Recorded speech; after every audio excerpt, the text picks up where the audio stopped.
नमस्कार, मैं हूं श्वेता। उत्तर प्रदेश की खबरों में आपका स्वागत है। आज है 23 दिसंबर, दिन मंगलवार। खबरों की ओर बढ़ने से पहले विकास नीतियों और सुधारों की ताजे अपडेट के लिए हमारे YouTube चैनल www.youtube.com/@dailyup खबर को भी सब्सक्राइब करना ना भूलें। चलिए एक नजर डालते हैं आज की टॉप हेडलाइंस पर।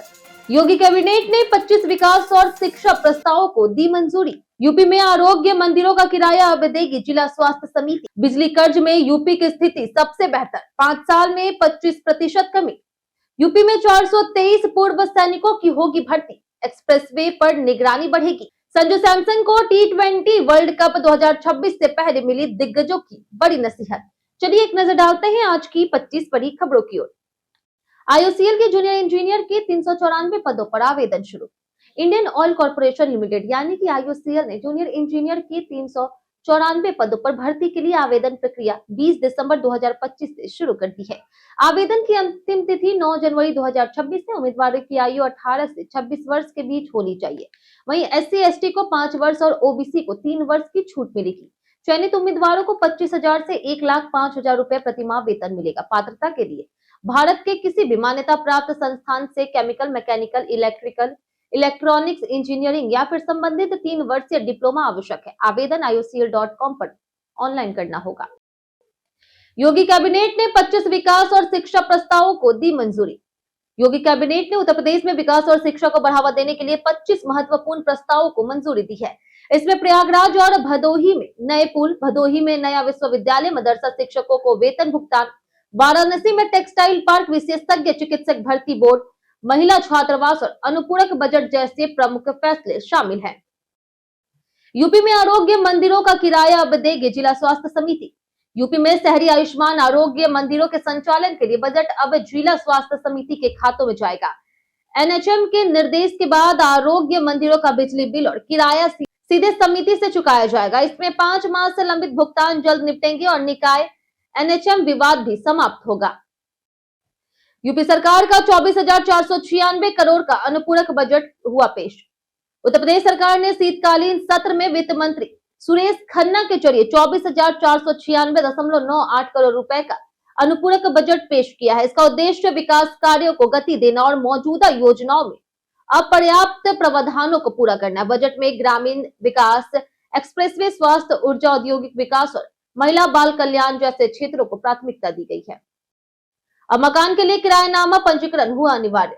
स्टैंप और रजिस्ट्रेशन विभाग ने अब मकान के व्यवसायिक या फिर आवासीय उपयोग के लिए किरायानामा पंजीकरण अनिवार्य कर दिया। उद्देश्य कब्जाधारी किराएदारों से बचाव और नियम संगत प्रक्रिया सुनिश्चित करना है। वार्षिक किराए के आधार पर न्यूनतम शुल्क निर्धारित किया गया है। विभाग अक्सर लोगों को जागरूक कर किरायानामा बनवाने की सलाह देंगे।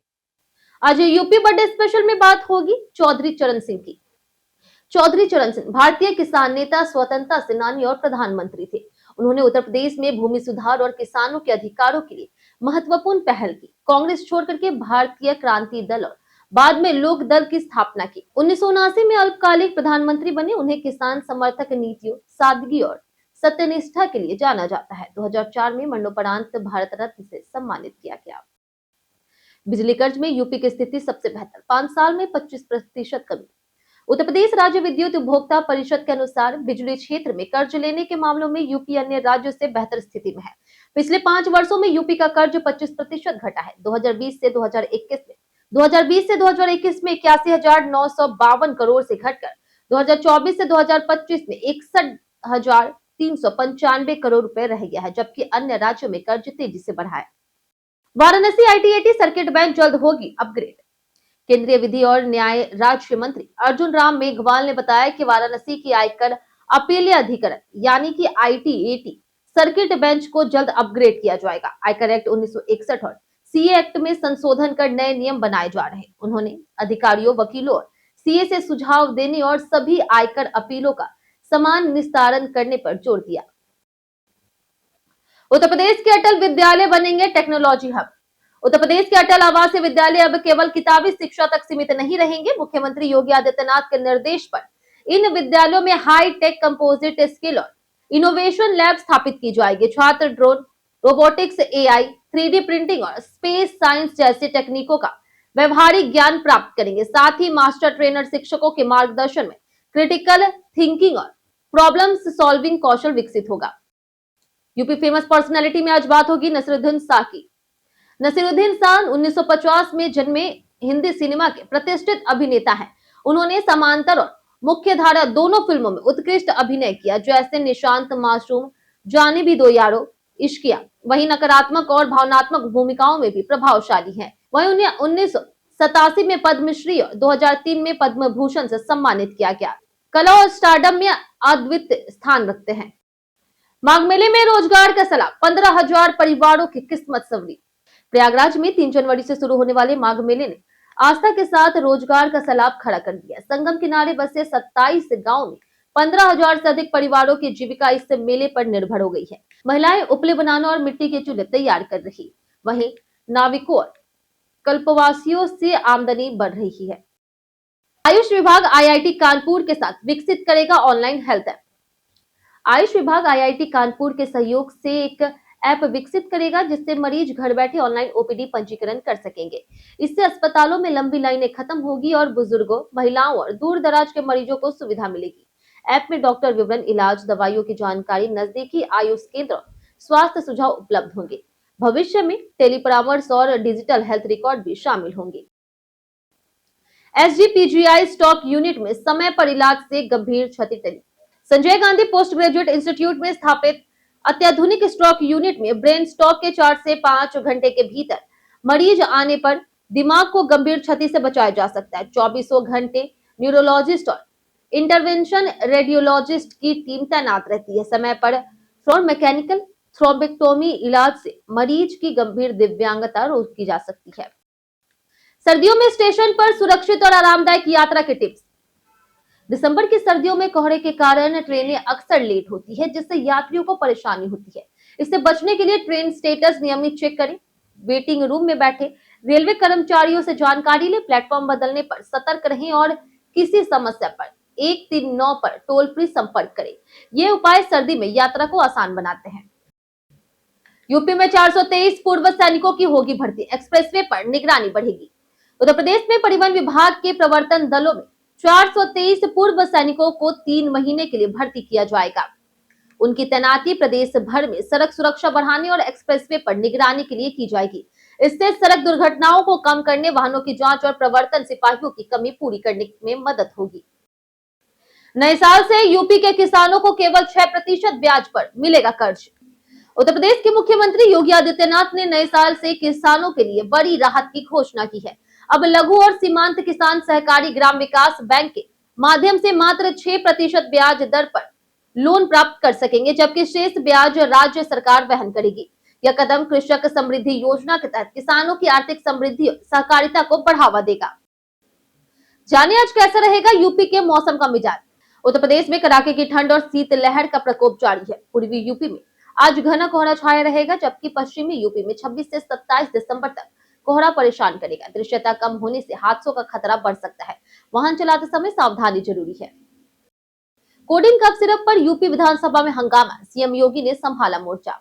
उत्तर प्रदेश विधानसभा के शीतकालीन सत्र के दूसरे दिन कोडिंगयुक्त कफ सिरप मुद्दे पर जमकर हंगामा हुआ। सीएम योगी ने विपक्ष पर निशाना साधते हुए कार्रवाई की जानकारी दी। एसटीएफ रिपोर्ट में लाइसेंस सपा सरकार के दौरान दिए जाने पर दावा किया गया। मंत्री ओपी राजभर ने सख्त कार्रवाई की बात कही। सामुदायिक स्वास्थ्य चिकित्साधारियों की प्रोन्नति ठप। सामुदायिक स्वास्थ्य चिकित्साधारियों की प्रोन्नति न होने से नाराज प्रादेशिक चिकित्सा और सामुदायिक स्वास्थ्य सेवा संघ उप मुख्यमंत्री ब्रजेश पाठक और आयुष मंत्री दयाशंकर मिश्र को ज्ञापन सौंपेंगे। आयुष और स्वास्थ्य विभाग के बीच समन्वय की कमी से आयुर्वेद और यूनानी चिकित्सकों की प्रोन्नति और विशेषज्ञता का लाभ मिल पा रहा। संघ ने मामला मुख्यमंत्री और विधानसभा तक ले जाने का निर्णय लिया। कोहरा बना मुसीबत, लखनऊ में फ्लाइट और ट्रेन सेवाएं हुई प्रभावित। लखनऊ के चौधरी चरण सिंह अंतर्राष्ट्रीय एयरपोर्ट पर सोमवार को कई उड़ानें देरी से संचालित हुई, जिससे यात्रियों को परेशानी हुई। मुंबई, दिल्ली, रियाद और हैदराबाद से आने जाने वाली फ्लाइट्स घंटों लेट रही। वहीं तेजस एक्सप्रेसवे के यात्रियों को रात भर ट्रेन में बैठकर सफर करना पड़ा। कई अन्य ट्रेनों का संचालन भी प्रभावित रहा। यूपी पर्यटन में आज बात होगी आगरा किला की। आगरा का किला उत्तर प्रदेश में स्थित और यूनेस्को विश्व धरोहर स्थल मुगल सम्राटों का मुख्य निवास था। अकबर ने इसे लाल बलुआ पत्थर से बनवाया, शाहजहां ने विस्तार किया। इसमें दिल्ली गेट, अकबर गेट, बंगाली महल जैसी प्रमुख इमारतें हैं। किला यमुना के किनारे दोहरे परकोट और बुर्जों से सुरक्षित है, जिसमें हिंदू और इस्लामी स्थापत्य कला का मिश्रण दिखाई देगा। लैपटॉप स्क्रीन बचाने के लिए क्या है स्मार्ट तरीका? लैपटॉप स्क्रीन सुरक्षा के लिए हार्ड कवर और टेम्पर्ड ग्लास दोनों के फायदे और नुकसान हैं। हार्ड कवर झटके से बचाता है लेकिन गर्मी बढ़ा सकता है, वही टेम्पर्ड ग्लास खरोच रोकता है लेकिन सभी स्क्रीन पर काम नहीं करता। बेहतर तरीका है स्लीप कवर, मजबूत बैग, झटके से बचाव और माइक्रोफाइबर से सफाई करें। ऊनी कपड़ों को प्रेस करने का जाने सही तरीका। सर्दियों में ऊनी कपड़े स्टाइल और गर्मी दोनों देते हैं, लेकिन धोने पर ये सिकुड़ जाते हैं। ऊनी कपड़ों को प्रेस करना सावधानी मांगता है। इन्हें उल्टा करके ऊपर सूती कपड़ा रखकर सही आयरन से और पूरी तरह सूखने के बाद ही प्रेस करें। गीले या फिर सीधे बाहर से प्रेस करने से कपड़ा जल सकते हैं और उनकी चमक फीकी पड़ सकती है। कई कारणों से दर्ज है भारत के इतिहास में आज की तारीख। 1888 में स्वतंत्रता सेनानी सत्येंद्र चंद्र मित्रा और 1899 में साहित्यकार रामवृक्ष बेनीपुरी का जन्म हुआ। 1902 में किसान नेता और पूर्व प्रधानमंत्री चौधरी चरण सिंह का जन्म हुआ। 1959 में अभिनेता शिव कुमार सुब्रमण्यम का जन्म हुआ, जबकि 2004 में पूर्व प्रधानमंत्री पीवी नरसिंह राव का निधन हुआ। संजू सैमसन को टी20 वर्ल्ड कप 2026 से पहले मिली दिग्गजों की बड़ी नसीहत। संजू सैमसन को टी20 वर्ल्ड कप 2026 के लिए भारतीय स्क्वाड में जगह मिली है। पूर्व सेलेक्टर कृष्णमाचारी श्रीकांत ने उन्हें बड़ी नसीहत दी। कहा कि 37 रनों की पारी को बड़े स्कोर में बदले। सुमन गिल खराब फॉर्म और चोट के चलते बाहर है, वहीं श्रीकांत ने टीम इंडिया के टॉप 5 को खतरनाक बताते हुए वर्ल्ड कप में धमाकेदार प्रदर्शन की उम्मीद जताई है। बीते दिन बहुत से लोगों ने हमारे वीडियो पर लाइक और कमेंट किया था। जिन्होंने हमारे वीडियो पर लाइक और कमेंट किया है उनके नाम है हरिओम अंश चौधरी, अंकित मिश्रा, विनीत सिंह, श्रेष्ठ उपाध्याय, सचिन ओमर, गोविंद पांडे, लल्लन शर्मा, राहुल शाह, राजा कुमार और प्रदीप निषाद। इसी के साथ बढ़ते हैं आज के सवाल के। आज का सवाल है, आपके क्षेत्र में यातायात की क्या स्थिति है? आप अपना जवाब हमें हमारे कमेंट सेक्शन में लिखकर जरूर बताएं। आज के लिए इतना ही। उत्तर प्रदेश की तमाम खबरों के साथ बने रहने के लिए देखते रहे डेली यूपी, और साथ ही अगर यूट्यूब चैनल पर देख रहे हो तो चैनल को सब्सक्राइब करें, और अगर आप फेसबुक पेज पर देख रहे हैं तो लाइक और फॉलो जरूर करें।